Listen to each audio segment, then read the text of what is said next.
आपके मन को एक शांति, अलग तरह की शांति का अनुभव होता है। आप सभी को मेरा नमस्कार। इस तरह अल्पना है या एपन है उत्तरांचल में, उसी तरह बिहार में अरिपन नाम से एक घर घर में ये बनाई जाने वाली रंगोली है। तो करते करते मैं इसके बारे में आपसे कुछ चीजें शेयर करूंगी। तो चलिए हम देखते हैं कि इसको किस तरह से बनाया जाता है। तो ये जो अरिपन, इसको इसको मैथिली अरिपन भी कहा जाता है। और ऐसा माना जाता है कि जब सीता जी को बिहाने जब रामचंद्र जी आए थे, तो महल के अंदर दरवाजों पर इस तरह की रंगोली डाली गई थी। तो इसको अरिपन नाम दिया। इसको कैसे बनाते हैं?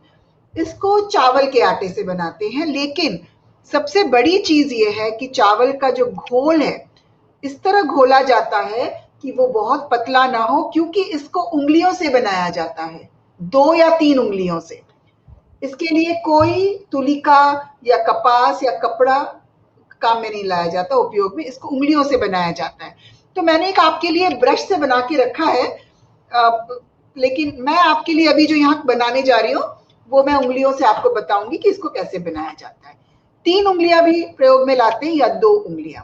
मैं यहाँ पे 2 उंगलियों का प्रयोग कर रही हूँ। देखिए इतना मोटा होना चाहिए कि आपके हाथ में उठ के आना चाहिए ये। तो देखिए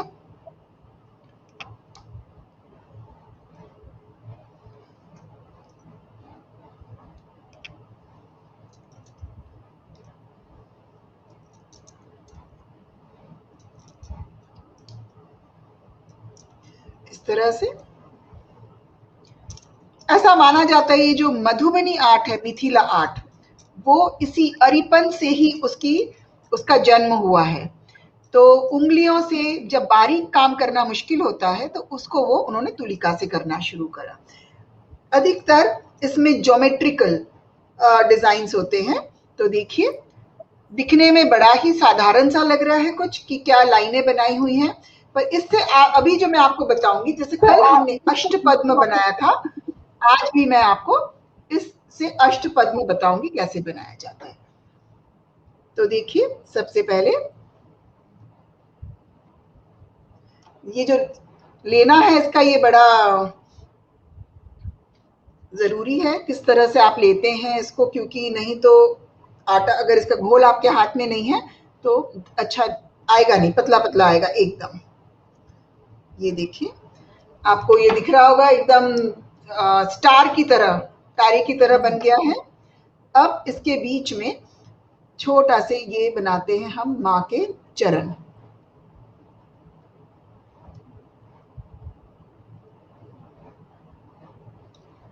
ये इसमें सब अपने अपने हिसाब से बनाते हैं कि आप किस तरह से बनाना चाहते हैं। तो मैं इसे थोड़ा सा बना देती हूँ ताकि आपको दिखे। अब इसको हम जोड़ेंगे।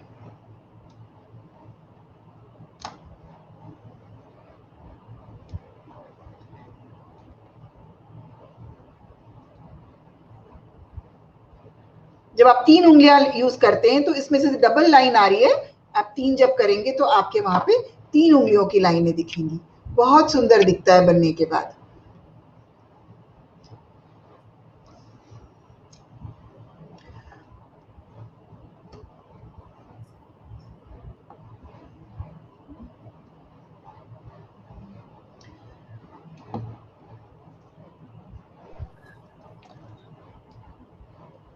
बहुत अरिपन हम लोग घर में यहाँ काफी बनाते हैं। हाँ, तो ये मैंने बताया कि जैसे हम घर में रोज सुबह रंगोली बनाया जाता है, या कोई पूजा पाठ है हमारे घर में तो भगवान के पाटे पर बनाया जाता है, तो ये उस तरह की रंगोली है। तो तो इसको बनाने का तरीका बहुत ही मुझे इंटरेस्टिंग लगा, इसीलिए मैंने सोचा कि मैं आप लोग को इसके बारे में बताऊं कि जो उंगलियों से बनाने वाली बात है। देखिए ब्रश से, तुलिका से, कपड़े की तूली से या रुई के फाहे से तो बनाना अलग है, लेकिन उंगलियों के साथ ये इस तरह का एक डिजाइन बनाना ये इतना आसान नहीं है। ये देखिए 8 कमल की पंखुड़ियां बन चुकी हैं यहाँ पे। यहाँ थोड़ी सी जगह मुझे कम पड़ी है, इसीलिए अच्छे से नहीं बन पाया है।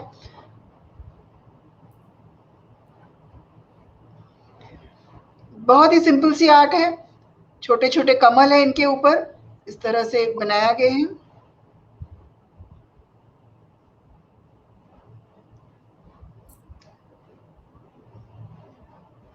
अभी एक चीज आपको समझ में आया होगा कि हमारी जो संस्कृति है इसमें चावल का कितना महत्व है। मुझे ऐसा लगता है 70 से 80% जो हम रंगोली के बारे में बात कर रहे हैं उसमें चावल का प्रयोग किया गया है। अब इसमें मैं ज्यादा कुछ नहीं कर रही हूँ क्योंकि समय का भी एक बहुत बड़ा प्रश्न है। इसके अंदर ये बनाने के बाद इसके अंदर हल्दी से या फिर आपकी कुंकू से इसके ऊपर लाल रंग के बिंदियां बनाई जाती हैं जिससे ये बहुत ही सुंदर दिखता है। ये देखिए,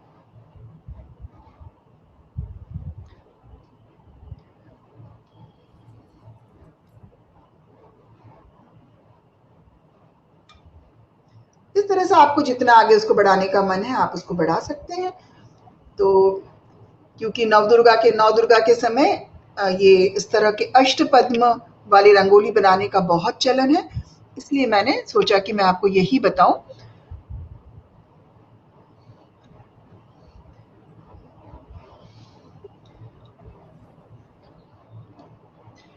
अब देखिए ये बन गया है मेरा। मैं थोड़ा हाथ पोंछ लूं ताकि मुझे लाल रंग का टीका लगाना है इन पर, और वो लगते ही इसकी सुंदरता एकदम, उसको 4 चांद लग जाएंगे। देखिए ये बन चुका है ऐसे।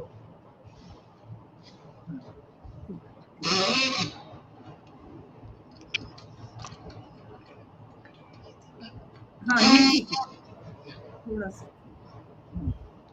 बस। बहुत सुंदर, बहुत बहुत ही।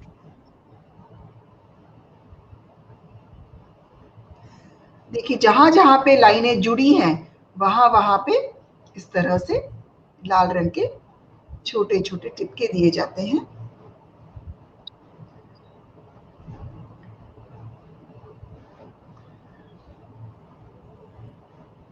बहुत ही साधारण, बहुत ही सुंदर तरह से ये बनाया जाता है और दिखने में इतना ट्रेडिशनल है कि अगर आप शांत मन से इसको बनाएं, आप जब अपनी उंगलियां डालते हैं चावल के आटे में तो आपके मन को एक शांति, अलग तरह की शांति का अनुभव होता है।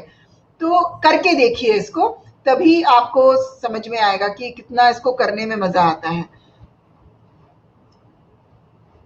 ये देखिए इस तरह से लाल टिक्के लगाए जाते हैं जिससे ये दिखने में बहुत ही सुंदर दिखती है और बहुत सुंदर लग रही है। तो इस तरह से इसको बनाया जाता है। तो आशा करती हूँ आज आपको ये अरिपन जो है रंगोली का एक प्रकार, ये आप लोग को अच्छा लगा होगा और मैं आपको अच्छे से समझा पाई हूँ। आपके कोई भी प्रश्न हो आप कमेंट बॉक्स में लिख के मुझसे पूछ सकते हैं, मैं वहां पे आपको उसका उत्तर दे पाऊंगी। आप सभी का बहुत बहुत धन्यवाद।